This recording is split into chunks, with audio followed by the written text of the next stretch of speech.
এই বিড়ির কথা শুনিচ্ছা রে শুনিচ্ছা, শুনলে বিপদে হইবি রে। তুই কিল্লে এই কাম করতে আসত, বিড়ির সলায় কিল্লে হুজ্জত। যাই হোক প্রিয় দর্শক, একটু মজা করলাম আর কি। তো আমি বিষয়টা বোঝাতে চাচ্ছি, বর্তমানে যুক্তরাজ্যে রয়েছেন, আপনারা সকলে জানেন লন্ডনে রয়েছেন ডক্টর মোহাম্মদ ইউনূস, বাংলাদেশের অন্তর্বর্তীকালীন সরকার। তো এর মধ্যে একটি শিরোনাম দেখে অনেকেই কিন্তু মজা নিচ্ছেন, অনেকেই কিন্তু খুশি হচ্ছেন, আবার অনেকেই কিন্তু ব্যারাজ হচ্ছেন। শিরোনামটা হচ্ছে ডক্টর ইউনূস সাক্ষাৎ চেয়েছেন যুক্তরাজ্যের প্রধানমন্ত্রী কিয়ার স্টারমারের, কিন্তু কিয়ার স্টারমার কোনো সাক্ষাতের কোনো সাড়াই দেয়নি। এমন শিরোনামে একটি নিউজ কিন্তু এখন সামাজিক যোগাযোগ মাধ্যমে সরগরম। তো প্রথমে কেন বলছে যে বেডি সলায় পড়িস না, তো এই কথাটা হচ্ছে টিউলিপ সিদ্দিকির কথা।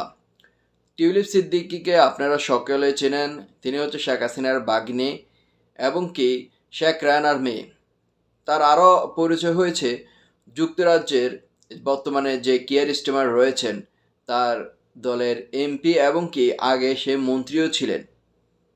দুর্নীতির কারণে সে মন্ত্রিত্ব পদত্যাগ করে চলে গিয়েছেন, কিন্তু এমপি বহাল আছে। সেই সময় যখন এমপি ছেড়ে দেন তখন কিয়ার স্টারমার প্রধানমন্ত্রী বলেছেন, আপনি যাবেন না, সমস্যা নাই, আপনার জন্য দরজা সব সময় খোলা রয়েছে, আপনি আসতে পারবেন, আবার সমস্যা না।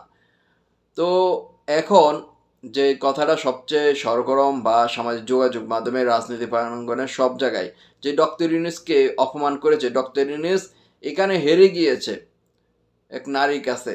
তো কি কারণে টিউলিপ সিদ্দিকী চিঠি দিয়েছেন ডক্টর ইউনূসকে, যখন ডক্টর ইউনূস বাংলাদেশে থাকবেন যুক্তরাজ্যে আসার মুহূর্তে, যে চিঠিতে বলেছেন, আমি আপনার সাথে দেখা করতে চাই, সাক্ষাৎ করতে চাই, আমাদের সাথে আমার সাথে যে দুর্নীতির ভুল বুঝাবুঝি সেটার সমাধান করতে চাই, হয়তো আপনি এই বিষয় আরও উৎসাহিত পাবেন, বা অর্থনৈতিক বিভিন্নভাবে সে কথাগুলো বলেন। এমন অ্যাঙ্গেলেও কথা বলেন। আমাদের বাংলাদেশে হচ্ছে এগুলো কারো যদি প্রশংসা করে, ডক্টর ইউনূসই কিন্তু প্রশংসা করেছে টিউলিপ সিদ্দিকী। মিডিয়া বাইরের কান্ট্রি মানুষগুলো কিন্তু এগুলো কিন্তু পছন্দ করে প্রশংসাগুলো।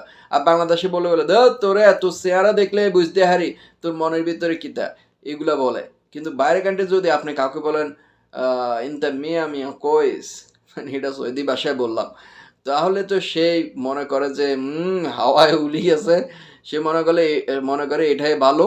হ্যাঁ, এতে ভালো, এতে খুব মানে নিজের প্রশংসা যদি করে, মানে একজন আরেকজন প্রশংসা করলে তারা খুশি হয়। তো টিউলিপ সিদ্দিকী এটা কিন্তু রাজনীতি একটা খেলা খেলছেন, যে ডক্টর ইউনূসকে প্রশংসা করছেন, ডক্টর ইউনূস সম্পর্কে ভালো বলেছেন। তো দেখা করার কিন্তু ডক্টর ইউনূস বলছে না, এটা আমার সাথে